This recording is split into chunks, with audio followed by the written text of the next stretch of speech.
Hi everyone. Today we will solve this satisfying combinatorics question.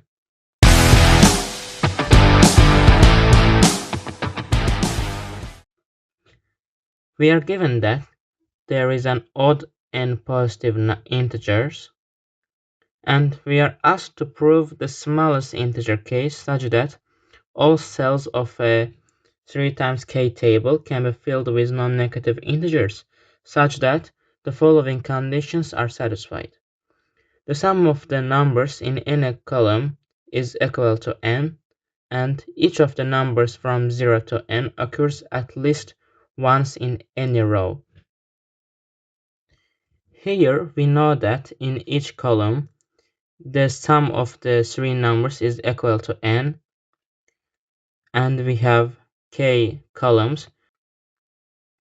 That is why the overall sum in the table will be n times k.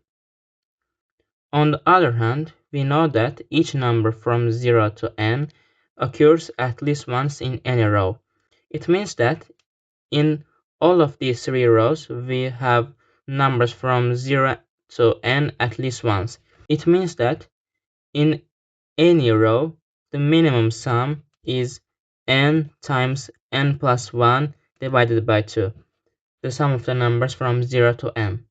And we have three rows, that is why the minimum sum in these three rows will be 3 times n plus 1 divided by 2. And also we know that the overall sum in this table is n times k. It means that this part should be greater than or equal to this part. And if we divide both of the sides by n, we will get that k is greater than or equal to 3 times 3 divided by 2 times n plus 1. Now we need to show some patterns, create some patterns to show that indeed this is the minimum number that we need to find. To show it, we can just create some simple pattern like this, for instance.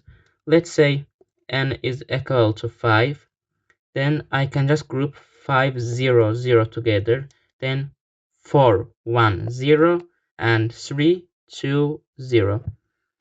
Also, I need to be sure that each number occurs at least once in any row. That is why for each group, I will just use this simple tactic. 5, 0, 0, then push it kinda one block down, and I will just get this 0, 5, 0, then again 0, 0, 5.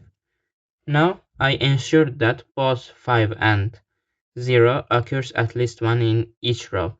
Then I will just use the same tactic again for 4, 1, and 0, and I will get this. And last but not least, 0 and 4, like this. To generalize it, I can say that for n, let's take a number k, natural number k, or we can say positive integer k, and k actually is less than or equal to n. Then I will just create these groups, k, n minus k, and 0. Then I will just write them like this: 1k, n minus k, 0. In the second time, I will just write like this, for instance, n minus k, k, 0, and then, no wait, I did a mistake here, 0, k, n minus k, and 0, k, n minus k. So it is our simple step, and just by doing it, we can prove that indeed this is the minimum number that we are looking for.